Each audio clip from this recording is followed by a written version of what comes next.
Welcome back, fellow goblins. Rivendare here. Have you ever wondered how the stats from Dungeons & Dragons can be used to symbolize and visualize all aspects of your life, or how they relate? Why? Because if you're like me, categorizing things makes it easier and simpler to understand them. And I'm a huge nerd, so I like using the familiar lens of D&D to wrap my brain around things, and I hope you do as well. Stick around until the end and I'll tell you what's the best stat to have in life. It might shock you, or maybe burn you, or possibly freeze you. I guess you'll have to find out. Let's get into it. Now I'm going to be breaking down each stat into important subcategories that I think relate to the stat, but also real life as well.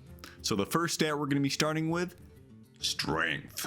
Now I broke strength down into 4 subcategories. We have physical health, we have fitness, we have physique, and we have discipline. For physical health, listen, this one might be the most important. This is why it's the first thing I'm going to be bringing up, because if we don't have our health, we really can't have any of the other stats unless we have a decent baseline to build off of. You can be the smartest person in the room with maxed out intelligence, but if your body is failing you and you don't have the strength to function or even do basic or daily tasks that you make, then your quality of life is going to be drastically lower. Think of the old person that can barely move or get around anymore. Their life's pretty much over and it really sucks, but there's some people at a similar age who can, still squat, they can still bench, they can literally still exercise, and they still have a good quality of life because they can move around.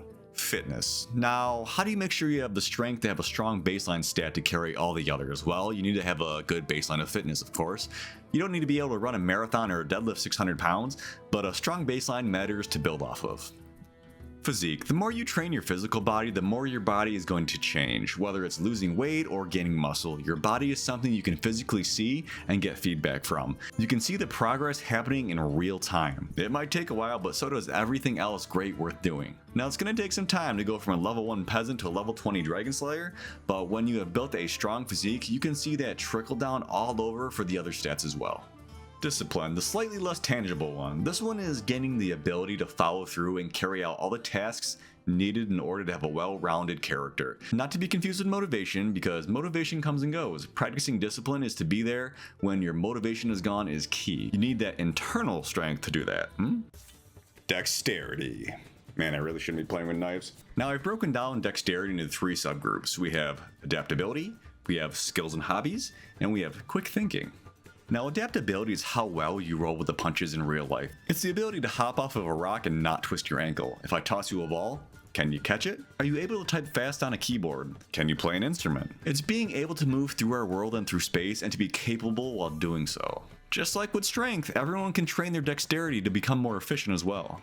Take a circus performer, for example. They are able to juggle, balance, tumble. It requires a high level of skill, but it's been trained so much they make it look easy.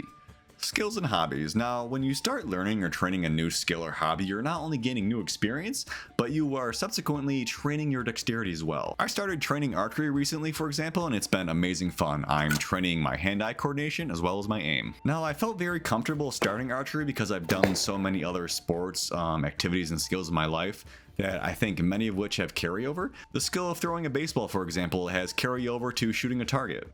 So many skills compound on each other. It's to the point where I feel like there are very few things in life that I feel like I can't do, at least at a base level. Because I've done so much and practiced so many skills over the years, I can take aspects of those and apply those to other areas. Now, quick thinking. This for me is how fast your brain can effectively communicate with your body. It's your reaction speed, it's moving your foot out of the way when you accidentally bump a huge container of shampoo in the shower and it's falling towards your foot. It's also the ability to not slip after you have moved said foot to avoid the impact. I think we've all been there. Constitution. Woo! Now I've broken down Constitution into 4 elements. We have resilience, we have mental and physical endurance, and we have positive habits. Now, the definition for resilience is the ability to adapt and bounce back from adversity, stress, trauma, or tragedy. It's not really about avoiding negative emotions, but rather about developing coping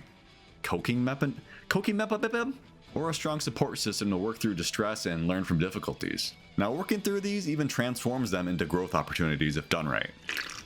Now, resilience is a learnable skill involving thoughts, actions, and behaviors that can be developed over time. A good hero always has their share of adversity, and often how the hero reacts to hard times or problems thrown their way is what makes us respect and admire that said character. Now, mental endurance. Mental endurance is the ability to sustain focus, effort, and positive mindset when facing prolonged stress, challenges, or even fatigue. It allows for you to maintain performance and cope with adversity rather than giving up. I've had to practice this skill so often while making this YouTube channel, spending dozens of hours on a video only for a handful of people to see it. It can be very hard to want to continue. I invest time, money, and energy in doing this. To not see it pay off can be extremely demoralizing, but I've been practicing and utilizing my mental toughness to continue. If I quit when it was hard, I would have never been able to achieve anything.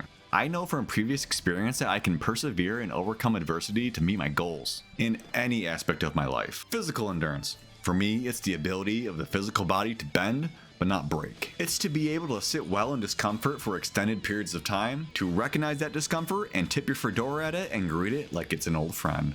My lady. It's the ability to wear plate armor and sprint across a battlefield. It's getting pelted by freezing rain in the face on a run and just laughing it off. I should know, I did it 2 days ago. Positive habits. Now, maintaining performing habits isn't easy. They are decisions that we have to choose every day regardless of what might be happening around us. From going to the gym to brushing our teeth, we are using our constitution to make these habits continue. If you have low constitution, you give up fast and you give up easy. The higher the constitution, the less your mind has to battle with itself to complete tasks. It becomes more efficient and simply just does them. If you ask someone who's been working out for 20 years why they do it, they will most likely respond with, I don't know, because I just do, it's a no-brainer, it's who I am, it's a part of me. Intelligence. Knowing this is a good movie. Now for real though, I've broken down intelligence into 3 subcategories. We have knowledge, we have career expertise, and we have learning. Knowledge. How much do you actually know and what do you actually know? I know a lot of people think of something like school, but knowledge is so much more than just learning random crap that you will probably forget in about a year. Knowledge is retaining and holding on to all of your lived experiences. It's knowing what you need to do in the gym in order to obtain your goals. It's knowing your favorite cooking recipe without having to look it up. It's knowing you have to use your blinker when you turn your vehicle. Many people think of reading books and learning facts when they think of knowledge, but it's also the skills you have learned. A strong fighter had to learn how to cleave over time. A ranger had to learn how to shoot their bow. That's why the higher a skill a person has in something, the more knowledgeable they are about it. A high-level wizard has spent decades learning spells, casting fireballs, and studying runes, and has a higher knowledge than, say, a fledgling apprentice trying to learn the same flamebolt spell. Career expertise. Now, in real life, many people choose to specialize in a specific field of study or expertise. They are quite literally raising their knowledge stat without even thinking about it. Now remember this, a high-level wizard amongst other high-level wizards may not seem that impressive, but you take that wizard and you put him in a room full of peasants, now their skills do seem pretty impressive indeed, don't they? Learning. Now, having a high intelligence means that you know learning never stops taking place. It's not like you turn 30 and that's the cap on what you can learn. That would be ridiculous. You can increase your knowledge in quite literally anything until you die. You learned how to code? Congrats, that's plus 100 XP. You learned how to fish better? Congrats, another 100 XP. Farming XP and different skills over time will lead to a huge, well-rounded knowledge base. And you will be thankful for it your entire life. Wisdom. Sorry, I don't really have any props for wisdom. Now, wisdom is composed of 3 subcategories as well. We have emotional intelligence, we have decision making, and we also have mindfulness. Now, emotional intelligence is the skill of understanding and managing your own emotions, plus recognizing and influencing the emotions of others to navigate social situations, build relationships, relieve stress, and solve problems effectively. It's also knowing that when you see a small child crying outside of tavern, you don't stop and ask him where the nearest brothel is. Wisdom is not falling for a taunt called your way by a spoiled noble son hoping to get you into a fight. It's knowing not to tell your wife she looks fat in those jeans when she asks you. Decision making. Wisdom is decision making that is tapping into our knowledge and experience to find the optimal path or choice. It's not telling your boss to F off even if though everyone knows they deserve it. It's comforting a loved one even if they made a poor decision with a bad outcome, even if it was their fault. It's when, where, why, and how you apply knowledge, and in some cases, how when you don't apply it. It's knowing when to speak up and when to stay silent. It's not correcting everything people say because you know something when they don't. Being a know-it-all.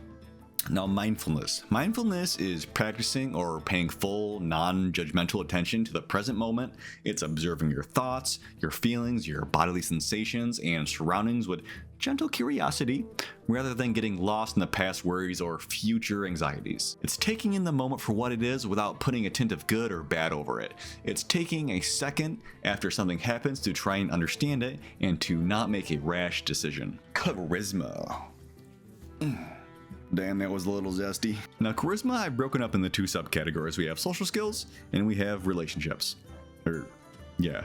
Now, social skills is the ability to interact and react to those around you, whether it's coworkers, long-term friends, or even strangers. Having high charisma is being able to read a room and to understand what's not being said with body language. It's the ability to make someone remember you even after you've had just a brief conversation. It's owning your personality. For me, it means embracing my cringe. Now, having good social skills allows you to get the best positive outcome possible when interacting with others. If you act like a grumpy prick all the time, it's going to reflect by the way others treat you.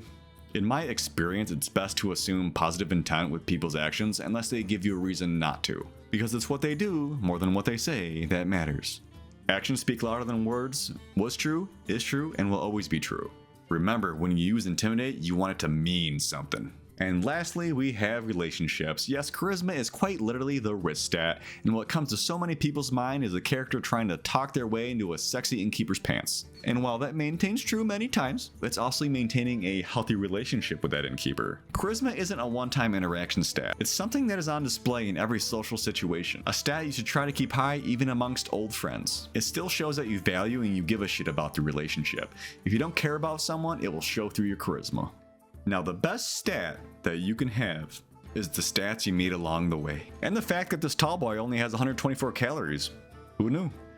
I sort of kid. All the stats are pretty much equally important and they all have interplay and interactions between each other. You literally can't live without one or without the other. So honestly, what you should really be trying to do is max out all your stats as equal as you can and as high as you can. Don't dump your intelligence and max out your strength and just be a total big dumbass. Don't only read books about trains and never go to a gym. Don't be a wiener. Be wise enough to know that that cute looking girl in Chinatown might actually have a penis. Now, I know a lot of new players don't really understand what these stats mean in real life. That's why I wanted to make this video so it can break down and be easily digestible so that just normal people can look at it and remember what all the basics are. If you guys enjoyed this content, please subscribe. I'm going to finish up this beer. I hope you guys have a wonderful night. Until next time, peace.